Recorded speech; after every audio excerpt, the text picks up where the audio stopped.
அனைவருக்கும் வணக்கம். நான் தேனியிலிருந்து ஜோதிடர் மணியரசு. இந்த மோதிரத்துல ராகு கேது மோதிரத்தை யாரு போடலாம்? எல்லாருமே ராகு கேது மோதிரத்தை போடுறாங்க. இது சரியா அப்படின்னு கேட்டா, என்னை பொறுத்த வரைக்கும் அது சரியில்லை என்றுதான் சொல்லணும். ஏன் சார் சரியில்லை அப்படின்னா, ராகு அள்ளி கொடுக்குற கிரகம், கேது எதா இருந்தாலும் அப்படியே அமைக்க வச்சுக்கிற கிரகம். இது ரெண்டையும் சேர்த்து போடணுமா? வேண்டியதில்லை. நான் ஏற்கனவே சொன்ன மாதிரிதான், லக்னாதிபதியோட ராகு தொடர்புல இருக்கு அப்படின்னா, இந்த ராகு கேதுக்கு 7ஆம் பார்வை கிடையாது. பாத்துக்கங்க, ராகு கேதுக்கு பார்வையே கிடையாது. அதான் உண்மை. சில இடத்துல 3-11ங்கிறாங்க, நம்ம அது வேண்டாம்.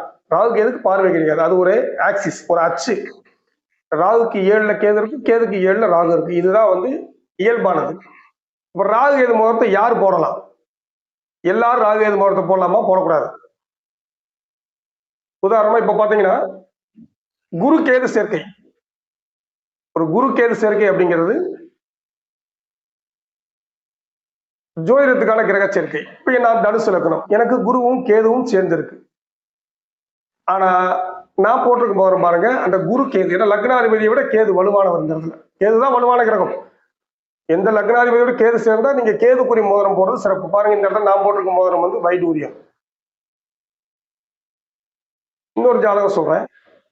லக்னத்துல கேது பாருங்க, மறுபடியும் சொல்றேன், லக்னம் லக்னாதிபதியோட தொடர்பு இருந்தா தான் அந்த ராகு கேது மோதிரம் போடணும். இங்க பாருங்க, லக்னத்துல கேது, லக்னாதிபதி 7ல போய் உட்காந்துட்டார். இதே தனுசு லக்னம் தான், லக்னத்துல கேது, லக்னாதிபதி 7ல போய் ராகு வருஷம் இருக்கு. இவங்க ராகு கேது மோதிரம் போடலாம். ஏன்னா லக்னாதிபதி ராகுவோடையும் சேர்ந்துட்டாரு, லக்னத்துல கேதுவும் அமர்ந்துருச்சு. அதனால இந்த மோதிரம் போடுறது அப்படிங்கிறது ரொம்ப முக்கியமான விஷயம். அதை கொஞ்சம் கவனமா நீங்க பார்த்து தான் போடணும். நன்றி, வணக்கம்.